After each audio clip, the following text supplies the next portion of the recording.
Kami mempersembahkan renungan Santapan Rohani, terjemahan dari renungan Our Daily Bread.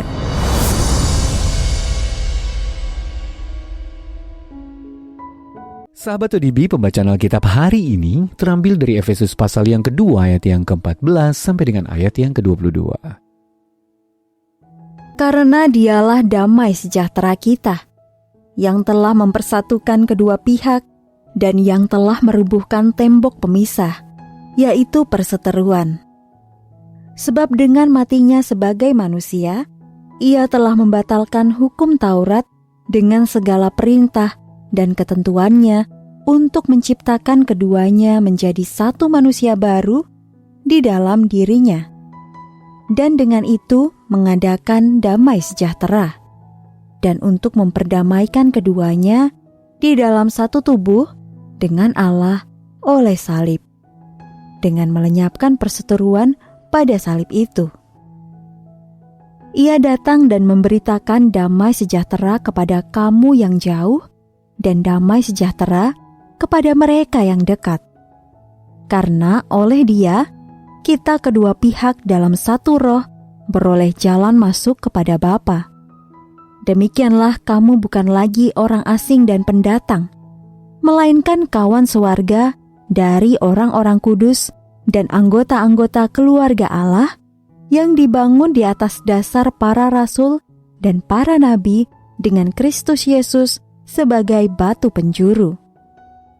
Di dalam Dia tumbuh seluruh bangunan rapi tersusun menjadi bait Allah yang kudus di dalam Tuhan. Di dalam Dia kamu juga turut dibangunkan menjadi tempat kediaman Allah di dalam roh. Ayat mas renungan hari ini terambil dari Matius pasal yang ke-16 ayat yang ke-18. Alam maut tidak akan menguasainya. Renungan hari ini berjudul Gereja Allah yang Kekal, ditulis oleh Patricia Rayburn. Sahabat ODB, apakah gereja sudah selesai? Tanya seorang ibu muda. Ia tiba di gereja kami bersama 2 orang anak kecil tepat menjelang akhir kebaktian. Namun salah seorang aktivis penyambut jemaat memberitahunya bahwa ada sebuah gereja terdekat yang mengadakan 2 kali kebaktian dan kebaktian keduanya akan segera dimulai.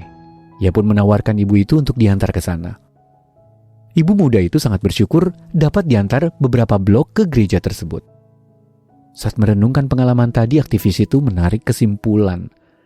Apakah gereja Tuhan sudah selesai? Tidak akan. Gereja Allah akan tetap ada untuk selamanya.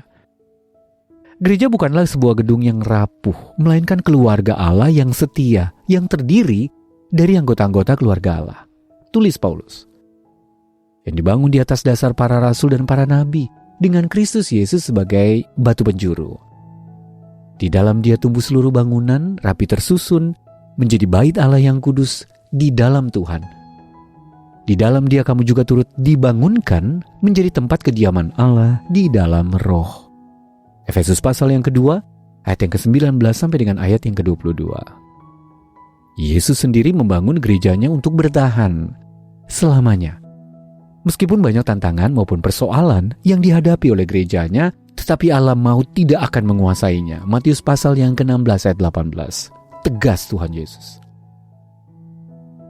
Melalui sudut pandang yang menguatkan itu, kita dapat melihat gereja-gereja lokal kita semua, sebagai bagian dari gereja Allah yang universal, yang terus dibangun di dalam Kristus Yesus turun-temurun sampai selama-lamanya. Efesus pasal yang ketiga ayat yang ke-21. Sahabat ODB, apa yang Anda syukuri dari gereja lokal Anda? Lalu bagaimana Anda dapat menolong gereja Allah yang universal untuk terus bertumbuh? Mari kita berdoa. Tuhan Yesus, sebagai anggota gerejamu, kumohon, bentuklah aku terus di dalam-Mu. Amin.